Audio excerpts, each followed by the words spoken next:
Welcome, everyone. Dr. Thor here, picking up on part 2 of this discussion about extraterrestrials. Thiaoouba,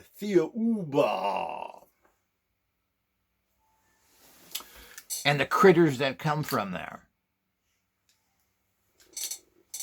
Now, the bottom line is that this entire book is filled with this nonsense and stories. And what's even further interesting is here we go to another planet inhabited by a species that's thousands of years old, that you'd think they'd be able to talk past a cocktail party length and would have something interesting. But, the author had a little problem coming up with anything of value past once he wrote his comic book. He didn't really have much more to say about that. So, half of the book is going into the past lives of the author. What? What does his past lives have to do with anything of value to the human race? And for that matter, it has a minute value to him himself. But we have endless stories of who he was in different places, which kind of sums up his low mentality in general, of what he was in the different societies with it. But his personal past lives have absolutely no value of interest to the reader. Your past lives are interesting. It's like getting a psychic reading. Oh, read the guy over here. And you listen to a psychic reading of somebody else. Well, who cares? That only is applicable to that person's life. So the whole idea, so we got this whole dribble that goes on, which I just flick through these stories. No value whatsoever. I'm not going to waste my life force reading gobbledygook garbage here. Now, the author does have many interviews. The actual author himself, who is now dead, has many interviews on YouTube if you want to see him talking personally. But, I can't spend endless time going through. I've spent enough here. And, of course, we've got this Samuel Chong guy who has a whole bunch of interviews himself, being interviewed by all the top goofball, ignoramus monkey heads like Jeffrey, no proof required, Michel.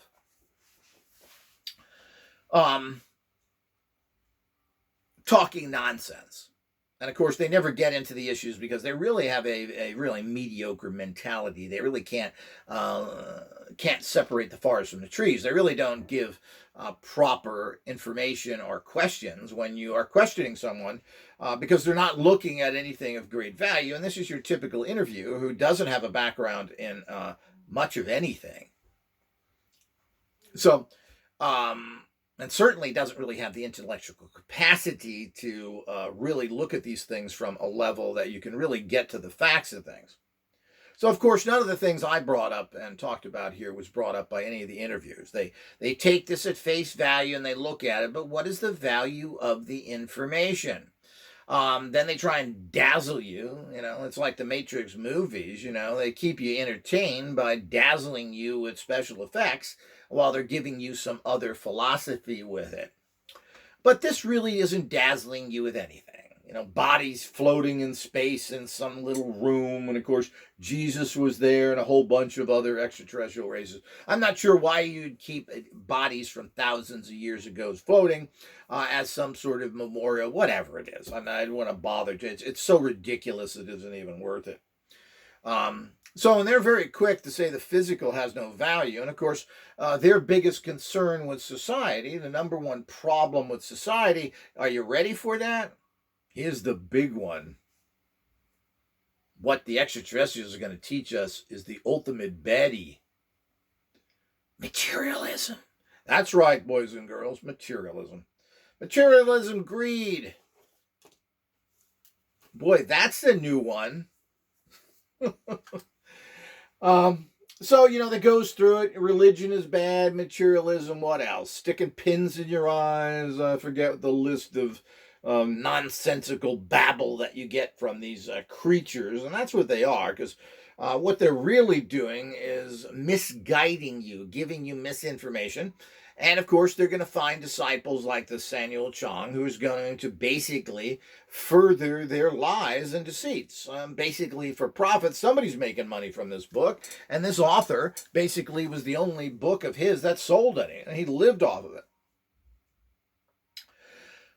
So the whole idea is we have to understand that. And of course, it was published around the world. And apparently, what the author did when the Samuel Chong showed up is he made sure he put the guy to work right away. He said, well, you're Chinese, right? Well, I've been trying to get my book. I'm trying to get my money from the Chinese to publish my book here, and there's a problem. So he made sure right off the bat he got this guy to work so he could make more money from his book by making sure it was published in Chinese, which he had trouble getting that done. So you can see how well distributed this is and how cunning this entire process of putting together what he's doing with this book. Now, it's always difficult to criticize something that obviously is giving you basic how-to information that everybody agrees with. Don't be materialistic and hurt people.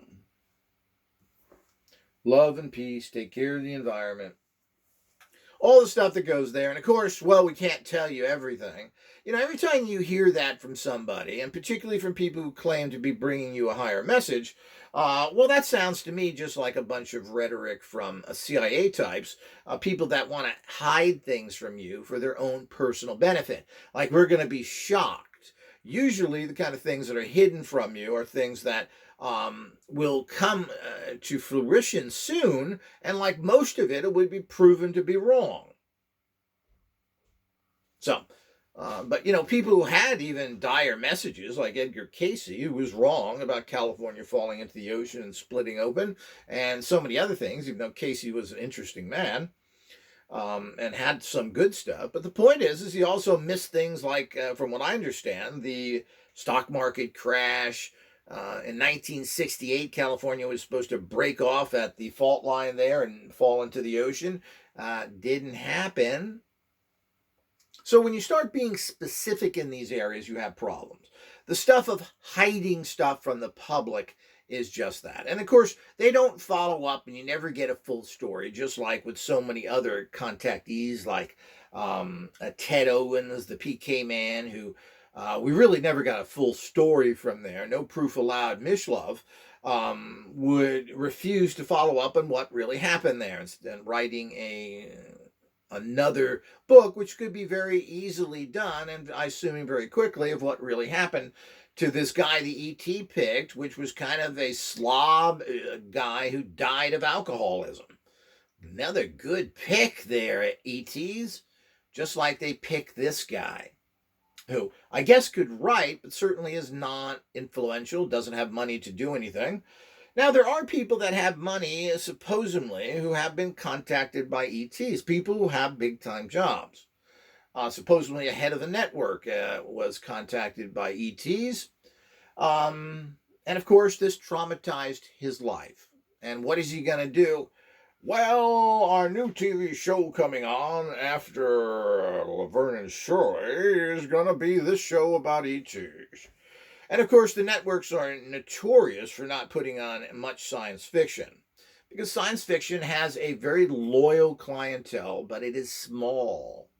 So there isn't a lot of people interested in science fiction that will tune in all the time. So they do have a group that will, and you always can get good ratings to a level, but it never goes past that.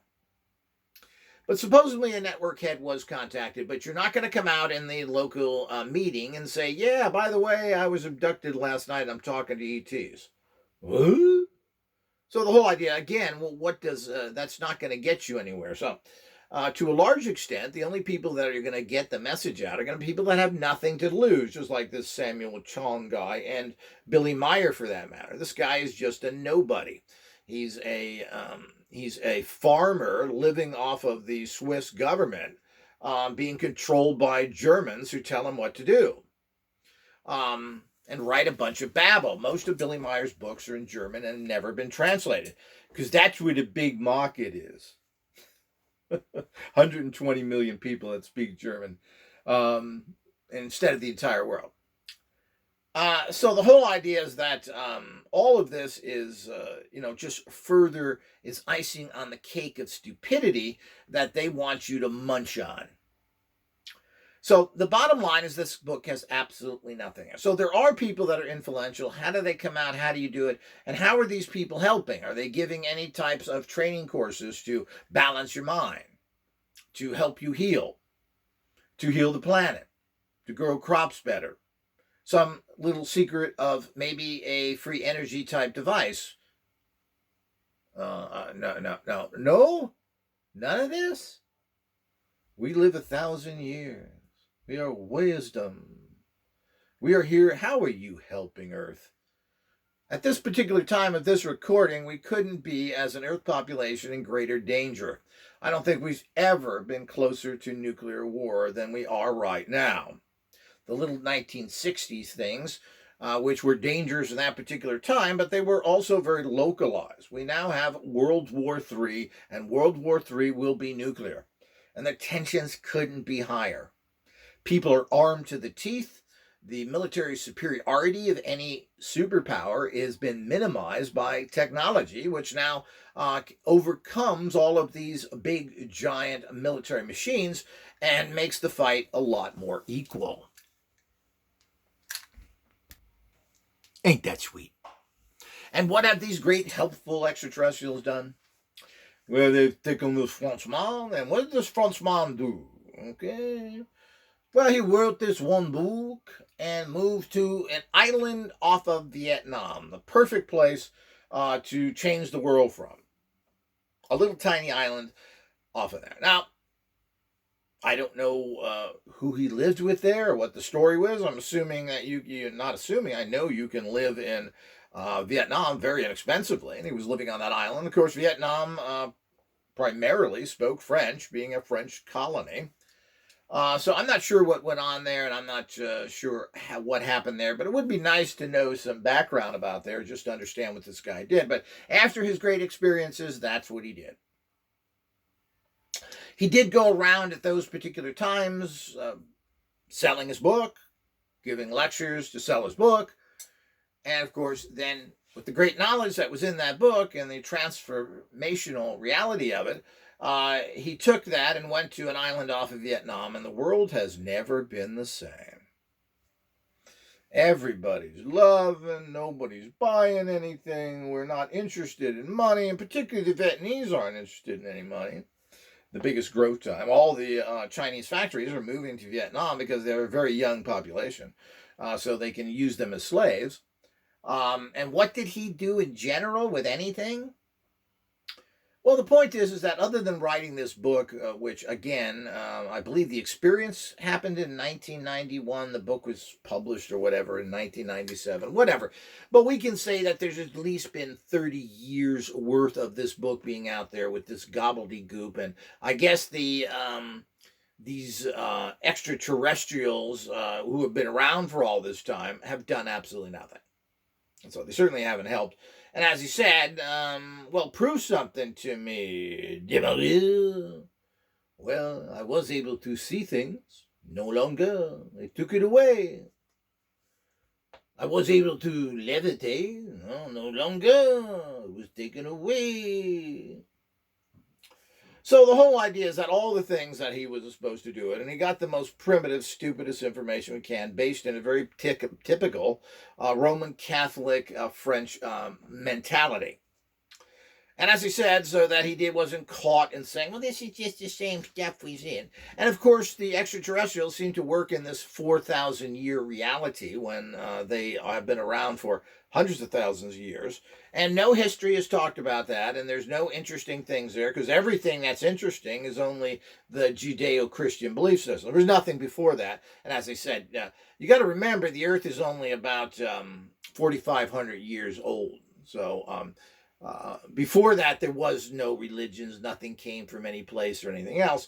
Not to mention that the Bible, the Old and New Testaments, and everything else, these go back to ancient writings that go back 15 or 20,000 years from the Egyptians, Sumerians, etc. If you want to take literature from that particular crotch of the world area. And that's the problem when we keep getting centered on a very negative part of reality that then invaded the West and brought their garbage with them.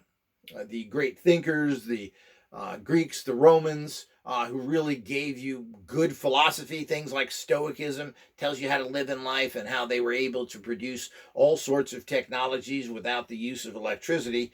All of these things, which go back thousands of years before this gobbledygook garbage, is ignored by these bogus aliens who God knows what they really are. So it's really sad when you get into it. It's sad when people jump on this and think this is something great. They want to talk nonsense to you.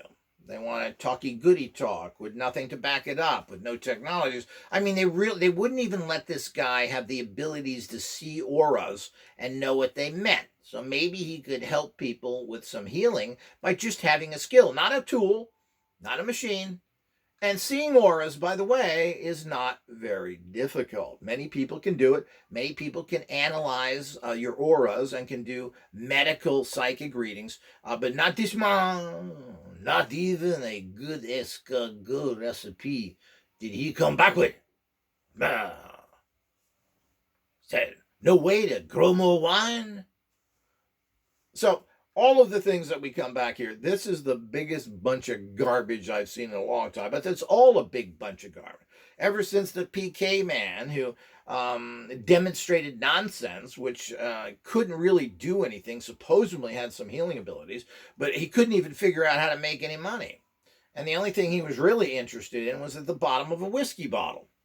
So he never really achieved anything. Now, whether he had some sort of abilities or not, I really don't know. I really wouldn't take anything written by Jeffrey No Proof Michel to have any value whatsoever. I consider him a horrible researcher and a horrible presenter of information. So I wouldn't take anything from him, and he's left giant gaps there, and the same thing with this book. So, and that goes for everybody. I'm not going to believe what Whitley Strieber says with his howling fantasies and science fiction novels, or any of these other people. I believe proof and only proof, and that means something that has value that can materialize into something else. A technology, an ability, and it doesn't have to be how to make bombs or how to do anything destructive. How about just having this guy be able to read auras, which I know at least 15 people who can do this themselves that weren't taken on a dump hole, a garbage truck to a planet with freaks.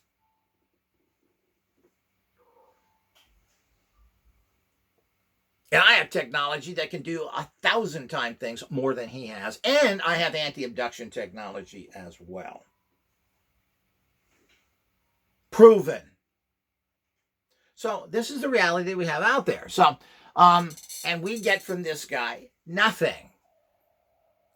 And this Samuel Chong is doing a great disservice to the planet of people by feeding them claptrap nonsense, some fantasy realities from entities that already we have a history of 35 to 40 years that they've done nothing, and their number one emissary done nothing. He lives in a hut on a Vietnamese island eating raw fish or whatever the hell they do there. And the only thing he's ever done is write a book that says, don't be materialistic, take care of your planet, don't be caught up in silly religions, which really he does not. Yeah, he says that, but that's not really about it, because all they do is talk about religion. And all they do is talk about how they created, they're special because they created this mythical character called Jesus and Moses. Moses is Mysis. It comes from, basically, that's an Egyptian person. So all of this they don't talk about. Now, they want to talk about the claptrap garbage that is common knowledge from the ignorant, buffoonish slobs of planet Earth. So we have to understand all these things going on, and we have to understand the reality of not buying this. And of course, here's the ultimate thing as a person who has studied alien implants and their effects and knows how to remove them, etc., and has been interacting with the android Greys that were abducting people, particularly at the time that this book was made. And I believe that if anything is happening here, that this is a complete fantasy that was derived by the Greys who manipulated this guy. Because they all have the same thing to do. Fix the earth, take care of it, love each other. How? How's that going to happen? How are we going to do it? The earth is almost completely dead. The radiation rates on this earth has tripled. We're going to be moving into more nuclear power because we don't have any other solution. There are no alternatives, so we've been told. Wind, water, air, all of this stuff, of course, does work in its own little way, but it doesn't do anything. We still have to burn oil, and if we don't want to burn oil, we then have to burn water to produce nuclear power and produce all sorts of toxins, and of course have very dangerous things like Chernobyl, which is still leaking like a sieve. Well, maybe this guy should have channeled a book on how to take care of the earth, or maybe some unique technologies, even if they're spiritual, but there is no spiritual technology. This is a vacuous hole of poo. It should fill the toilet and it should be flushed and flushed and flushed. I don't think we can flush this information enough. And the kicker is, everybody, I put old Samuel Chong on my instrumentations, which will give me an exact understanding of his consciousness. Well, he's got alien implants in him from Greys. Isn't that interesting? So don't do anything, people. Don't ask for quality information. Let's not do anything practical. Let's sit in our own poo and let the big, freaky, 8-foot alien bisexual freaks tell us what life is going to be about while they sit in their castle. And we should just honor them. So, it's sad that bit, but this is very typical that no interviewers have ever bothered to challenge this guy, that this guy in general is out there thinking he's helping society by providing nothing. Sad, but true. Hope you've been enlightened. Until next time.